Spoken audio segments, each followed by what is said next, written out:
The kid didn't even look at me when he said it. We appreciate everything Dean's done, but as of today, he'll be transitioning out. Take your 2 weeks and go quietly. That smug little bastard. I was still holding the project binder when he dropped that in the middle of the boardroom. Room full of buyers from Nordholt Capital, Freight Corps division heads, even Donna from HR, who couldn't look me in the eye. Everyone just froze. My name's Dean R. Walker. I'm 57. I live just outside of Louisville, Kentucky. I've been running operations at Freight Corps Logistics for almost a decade. When I started, we were a clunky regional mess barely holding on to contracts. Now, we're a $620 million acquisition target because of me. Not Travis Harland, not the TikTok brat who walked in 3 months ago with gel in his hair and a fake Rolex. Quick note, before we start, how's your day going and where are you joining from? Travis didn't even sit at the head of the table, just strutted to the screen and started clicking through slides like he owned the place. His visionary transition deck was full of cheap graphics and quotes from Elon Musk. The third slide just said, "Out with the old." I didn't interrupt. I didn't ask a single question. I let him finish. Nordholt's people didn't say much either. One of them, Amir from their ops team, tapped on his phone and set it face down. Another, Maya, the VP of M&A, quietly leaned into Alan, their legal advisor. Alan started flipping through a black binder. I saw the yellow sticky tab, page 14. I knew what was coming. Travis walked around like he'd just pulled off a coup. "We're excited about Freight Corps' next era," he said, voice all fake confidence. "We're modernizing, evolving." The room stayed dead silent. You could hear the HVAC clicking on. I turned the page in my binder, didn't even look up. "Appreciate the clarity," I said. That's it. I didn't flinch, didn't ask questions. Let the silence chew a hole in the table. That little bastard thought he'd won. He had no clue Nordholt already looped me in 2 weeks ago. No clue they'd seen my docs. That they'd asked me to help clean up the mess he didn't even know he'd made. I slid my pen back into my coat pocket, smiled once, then closed the binder and stood up. I didn't walk out defeated. I walked out ready. Because that 2-week notice, that wasn't my ending. That was his countdown. 3 months before that boardroom ambush, everything went sideways. No warning, no town hall, not even a handshake goodbye. Just a stiff company-wide email from the old CEO's assistant. Effective immediately, Carl Renner is stepping down. We thank him for his service. That was it. 40 years and they kicked him out like an expired sandwich. Next day, HR blasts another update. Travis Harland will assume interim oversight. No background, no title. Just his name and a headshot that looked like it was taken at a rooftop bar. By noon, he was in the building with a self-laminated badge swinging from his belt and a stupid ceramic mug that said, "Boss moves only." He made some speech in the break room about disruption, new energy, and optimizing legacy friction. I was standing in the back, arms crossed. Could already feel my blood pressure going up. Next thing I know, some kid named Bryce shows up. Travis introduced him like we all knew who he was. "This is Bryce, our new director of strategic revamp," he said, like that was a real title. Bryce wore skinny jeans and kept fiddling with a fidget cube. Didn't bring a laptop. Just leaned against the wall and nodded a lot. "Where's he coming from?" I asked Travis after the meeting. "Oh, he's got deep startup instincts," Travis said, like that was supposed to mean something. "Big picture guy." I never got a straight answer. Nobody did.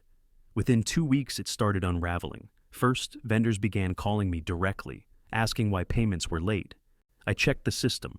Approvals were sitting untouched. No signatures, no follow-through. I pinged finance. They said they were waiting on revamp directives.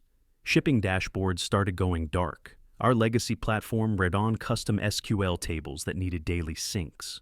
Bryce deactivated the maintenance schedule, said it was bloated code. 5 regional contracts lapsed because he missed auto-renew triggers. That cost us $3.5 million in priority freight. I flagged it. No response. Then they started kicking me out of meetings. I got a calendar cancellation that read, "Ops not needed on strategic sync."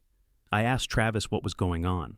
He smiled and said, "We're moving away from old silos. Focus on execution, Dean. Let vision handle strategy."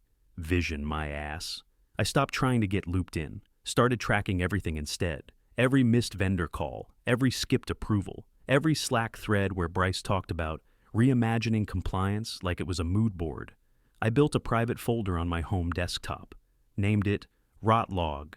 It had screenshots, emails, invoice trails, everything. Meanwhile, Travis was posting culture videos to the company's internal portal. Him and Bryce in sunglasses, lip-syncing to Kanye and doing air fist bumps in the warehouse. Vibes over rules, one caption said. We lost 2 OSHA-certified dock managers that week. No one said a word. I kept my head down and did the actual work. When a warehouse in Joliet lost power during peak shipping, it was me on the line rerouting pallets to avoid contract breaches. Not Travis, not Bryce, me. I patched holes faster than they could punch them. But I wasn't doing it for them, not anymore. I was doing it to make a record. And it was getting long. The first time Nordholt reached out, it wasn't official. Just a casual check-in from a guy named Amir, one of their operations leads. He called me after hours on a Wednesday, said he just had a couple open items to run through. We talked numbers, vendor cycle times, lane stability. Then he asked, "You got any backup plans if stuff goes south?" I didn't ask what he meant. I knew. I didn't badmouth Travis, didn't name Bryce. I just sent Amir a folder titled Continuity Materials. Inside were vendor continuity charts, SOPs, escalation templates, and a 12-month system audit I'd built myself. Every doc had a date, version control, and my initials at the bottom. 2 days later, he asked for budget files. I sent those too. The real ones, not the garbage Bryce had scrubbed for presentation polish. That's when things got quiet on their end, but not in a bad way. Quiet like something was happening behind the scenes. Then Travis started getting cute. He began CCing Nordholt's team on every memo, claiming credit for ops stability, quoting metrics I'd pulled together months ago. Thanks to our strategic realignment, he wrote in one, we've streamlined vendor performance. He even attached a dashboard screenshot that still had my custom tags in the corner. I'd name one after my dog, Buster, if vendor load. Idiot didn't even crop it. I didn't say a word. Next week, I got a calendar invite from Maya Chen, Nordholt's VP of M&A. It was a short Zoom, just me, her, and Alan, their legal counsel. It started off vague, small talk, 1 or 2 compliance questions. Nothing bold, but the third invite had a different title, Ops Continuity Q&A, internal only. That's when I knew. I showed up on time, camera on, collared shirt. Alan opened by asking, Dean, can you explain the vendor escalation chain in your current system? Your system. I walked them through it, how I'd built it, why I'd structured it that way, which legal flags auto-triggered certain notifications. Alan nodded like he was already expecting my answers. Maya didn't blink once. From then on, the invites kept coming. Meanwhile, inside Freight Corps, Travis was busy playing visionary. He posted a Slack message with a selfie of him and Bryce in front of a dry erase board, captioned, turning the old guard into rocket fuel. That afternoon, he missed the compliance onboarding call with Nordholt's legal. Again. He sent a follow-up that night, blaming calendar sync issues. Alan didn't reply. Instead, Maya sent me a direct email. One line, you okay? I waited a second, then typed, all good. Next day, Travis tried to force a software switch without legal sign-off. Said in an email, we're activating now. Green light from the strategic. No one knew what he meant. Legal sure didn't. Nordholt's onboarding team had to shut down access manually. Cost 2 days of integration prep. Bryce posted some nonsense on Slack about beta pathways. It didn't even make sense. That night, I got another DM from Maya. Thank you for the continuity reports. We've started internal discussion. I replied, copy. No emojis, no fluff. Just that one word. The quiet war had started, and I was already winning. By the next week, Travis finally made his big move. He pushed Freight Corps' entire core system into a new compliance platform without so much as a heads up to legal. No pilot, no sandbox, no back-out plan. One Monday morning, the old dashboards were gone. By noon, vendors were locked out of their own portals. 5 of them sent formal letters threatening legal action by end of day. I kept my phone on silent and watched the disaster unfold like a slow train wreck. At 3:12 p.m., a company-wide email dropped from Bryce. Subject line, Legacy Baggage Elimination Underway. It read like a parody of a TED Talk. This temporary vendor turbulence is a necessary step to liberate Freight Corps from outdated processes, he wrote. Thanks to Travis's bold vision, we're building a future-ready backbone. I didn't reply, didn't even roll my eyes. Instead, I opened a new folder on my laptop called Vendor Lockout Timeline and started building a clean report. Screenshots, dates, who approved what, legal's unanswered emails, every single missed warning. I formatted it like a forensic audit. By the time the West Coast clock hit 5, I'd already sent the package to Nordholt's secure upload link. The next morning, Travis tried to rewrite history. He called me into a quick huddle with HR on the line. We've received some questions from Nordholt about the migration, he said, his tone fake casual. I told them you opted out of leading the transition, needed to protect your bandwidth. I opened my email on screen share. Actually, no, I said. Here's your request from June 14th, my response from June 15th. I explicitly offered to coordinate legal sign-off. Silence. HR muted herself. Travis's jaw flexed. You didn't have to escalate, he muttered. I didn't, I said. They asked, I answered. He ended the call without saying goodbye. Later that afternoon, Nordholt's internal project tracker got a new tag. My contact, Amir, forwarded me a screenshot with no comment. It showed a bullet point under Critical Remediation Tasks. Vendor Restoration Plan, D. Walker. That was the first time my name showed up on their side of the fence. Not hidden in a CC, not buried in a footnote. Right there on the main screen. The next day I got a PDF draft from Maya's assistant. Subject line, Transition Agreement, Confidential. It looked like a normal contract until I scrolled down. Page 14, paragraph 3E. The blank line was filled. Continuity lead. Dean R. Walker. I sat there a minute, just staring at it. My hands didn't even shake. I wasn't plugging leaks anymore. I was steering the ship. I printed the page, slid it into a red folder, and locked it in my desk drawer. Then I sent Maya a single message. Received. No exclamation point, no emoji, just that word. After that, I didn't need to say anything.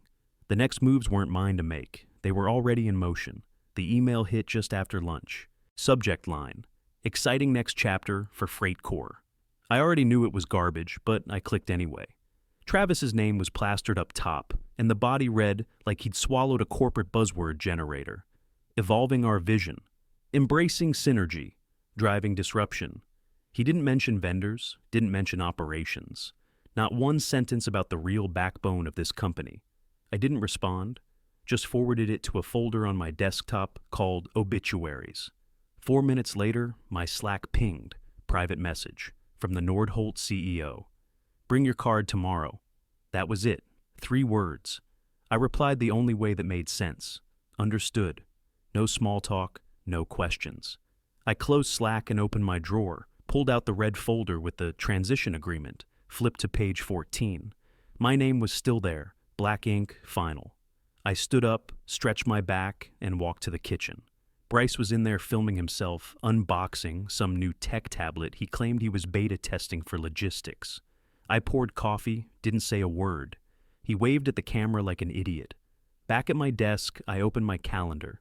The final acquisition meeting was still on for Friday, but the name had changed. Instead of final buyer presentation, it now said, Post-close executive realignment plain text. No emoji, no color. Just like that, the fuse was officially lit.